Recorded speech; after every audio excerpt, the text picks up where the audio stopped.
At its peak, this tiny island controlled a quarter of the entire planet. Its language became the global language. Its laws became the global template. Its navy decided who traded with whom and where. And none of that makes sense if you look at where this story actually starts. Because in the year 400, there was no Britain, there was no England, there was not even a name for this place that the locals themselves agreed on. The Romans called it Britannia. Then the Romans left, and after that, 5 different groups of people fought over the ruins for 200 years. Let's rewind fast. The Romans built the roads and the towns. The Anglo-Saxons built the villages and the language. The Vikings raided everything, and then stayed, actually. The Normans arrived in 1066 and flipped the entire ruling class upside down, and underneath all of them, the ancient Britons, pushed to the edges, still speaking their own languages. 4 peoples, 4 legacies, all stacked on one island. So which one became Britain? All of them. That is the answer. And figuring out how they fused took roughly 800 years. After the Norman conquest, England was technically unified. One king, William, controlled the land. But unified is a generous word for what actually existed. The nobility spoke French, the peasants spoke Anglo-Saxon. The church answered to Rome, not the king, and Scotland, Wales, and Ireland were entirely separate problems. Then came the moment that changed everything. A king wanted a divorce. Henry VIII could not get a son. His wife Catherine was not producing an heir. The Pope refused to grant the annulment. So Henry did something no European monarch had done before. He declared himself the head of the church in England. Just like that, Rome was gone. England broke with the Catholic world. And suddenly it was an island in more ways than one. His daughter Elizabeth inherited this Protestant kingdom. She refused to marry any foreign prince.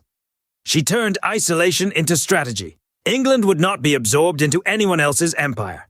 It would build its own. By 1607, English settlers were landing in Virginia. By the 1610s, Britain was planting flags across the Caribbean. Wales had been legally absorbed into England in 1536. In 1707, the Acts of Union brought Scotland in, officially. One parliament, one flag, one country called Great Britain. The land was finally unified. But could this island actually go out and conquer the world? The answer was yes, and it started with money, not armies.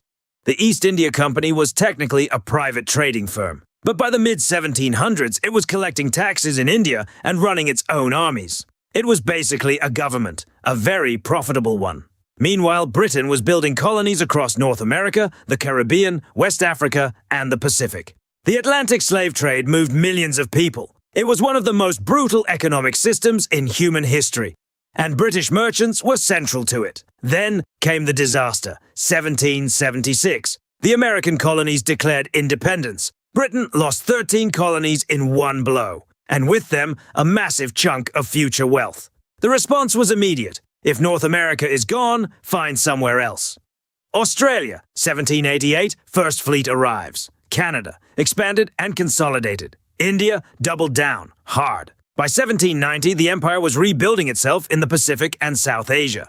And back at home, something entirely new was happening. The steam engine, the spinning jenny, coal mines across Wales and Yorkshire, factories in Manchester and Birmingham running day and night. By 1800, Britain was producing more manufactured goods than any other country on Earth, by a significant margin. It had the factories. It had the fleet. It had the global trade routes. But one man on the continent threatened to close all of them. Napoleon Bonaparte had turned France into a war machine and was systematically conquering Europe. The British Navy was the only thing between him and total dominance. At Trafalgar in 1805, off the Spanish coast, the British fleet destroyed the French and Spanish fleets in a single afternoon. Napoleon never threatened Britain from the sea again. By 1815, after Waterloo, he was finished entirely. After Napoleon, something remarkable happened. Britain had no real rivals for almost 100 years. The British pound was the global currency. British banks funded railways in South America. British engineers built bridges in India. British merchants set prices for cotton, sugar, rubber, and tin across every continent. The empire at its peak around 1900 covered roughly a quarter of the land surface of the planet. One flag, one language, one trading system. But the map looked very different from the inside. In the factories of Manchester, children worked 12-hour shifts. In Ireland, the Great Famine of the 1840s killed 1 million people and forced another million to emigrate. That happened while Ireland was part of an empire that ruled a quarter of the world. In India, a major uprising in 1857 was suppressed with organized, deliberate violence. The empire was real. The wealth was real. But who it served, and who paid for it, those are more complicated questions. By 1890, Germany was industrializing fast. The United States was growing faster. Japan had modernized and beaten Russia in a war. The century of unchallenged dominance was ending. Britain still had the biggest empire. It still had the most powerful navy. But the gap was closing, and then a single assassination in Sarajevo changed everything. No one was ready for what followed. August 1914. Britain entered the First World War expecting it to be over by Christmas. It was not over by Christmas. What followed was 4 years of industrial-scale killing, machine guns, poison gas, artillery barrages that lasted for days. 600,000 British and Commonwealth soldiers died at the Somme and Passchendaele alone. The old ideas of glory, cavalry charges, honor, clean war, those died in the mud of Flanders. Britain won, but the generation that had believed in empire, many of them did not come home. Then, 20 years later, it happened again. September 1939. Germany under Hitler invaded Poland. France fell in 6 weeks. The United States had not yet entered the war. Britain stood essentially alone. Cities were bombed, supply ships were hunted across the Atlantic. Rationing covered everything: food, clothes, fuel. Codebreakers at Bletchley Park cracked German communications. Radar gave advance warning of incoming aircraft. Britain did not surrender. By 1945, Germany was defeated. Britain was among the victors again. But the treasury was empty. Britain was financially indebted to the United States deeply. The country that had funded the world's railways could not fund its own recovery without American loans. The question was no longer how to hold an empire. It was whether Britain could afford to. India went first. In August 1947, after decades of independence movements, Britain transferred power. 2 new countries, India and Pakistan, replaced the jewel of the empire overnight. It was the largest, fastest decolonization in history. And then the domino fell. Palestine, 48. Burma, 48. Ghana, 57. Nigeria, 60. Dozens of territories across Africa, the Caribbean, and the Pacific through the 1960s and 70s. Britain did not fight most of these. It negotiated, lowered the flag, and left. The last major colony, Hong Kong, returned to China in 1997. A ceremony in the rain. The flag came down, and that was it. In place of empire, Britain helped create the Commonwealth, a voluntary association of former colonies. No obligations, no armies, just the relationships that remained. At home, Britain rebuilt differently. The National Health Service, created in 1948, gave every citizen free health care. Council housing replaced bombed streets. The welfare state expanded significantly, and people from the Caribbean, from South Asia, from West Africa, citizens of the Commonwealth, moved to Britain. They worked in the hospitals. They drove the buses. They rebuilt the country. Britain became, slowly and sometimes painfully, a more diverse place. The empire was gone. The island remained. But what kind of country would it be now? Britain spent the second half of the 20th century trying to answer that. It joined the European Economic Community in 1973, after being vetoed twice by France. It became part of the largest trading bloc in the world. London grew into a global financial center. British music, film, and football spread everywhere.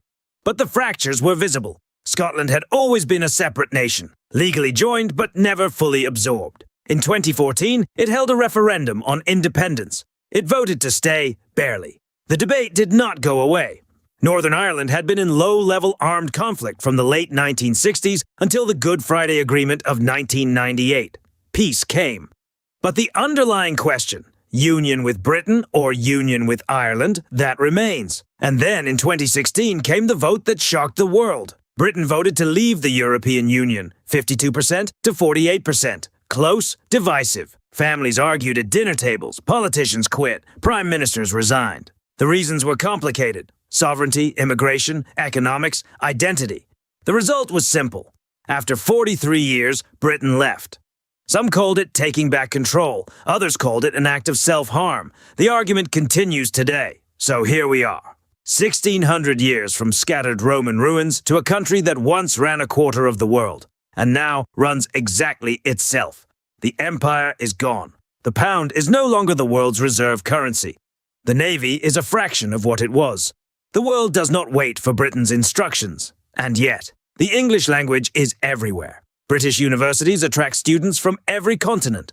British law shapes institutions around the world. British culture, music, television, literature is genuinely global. The paradox of Britain is this: the more it lost, the more it spread. The country that once held the world by force now holds parts of it by language, by culture, by the strange lasting weight of history. Whether that is enough, whether a medium-sized island on the edge of Europe can stay relevant in a world run by continental giants, that is the question Britain is still figuring out. And honestly, 1,600 years in, it would not be the first time they figured something out the hard way. If you want more maps, more collapses, and more moments where history went completely sideways, subscribe. We are just getting started.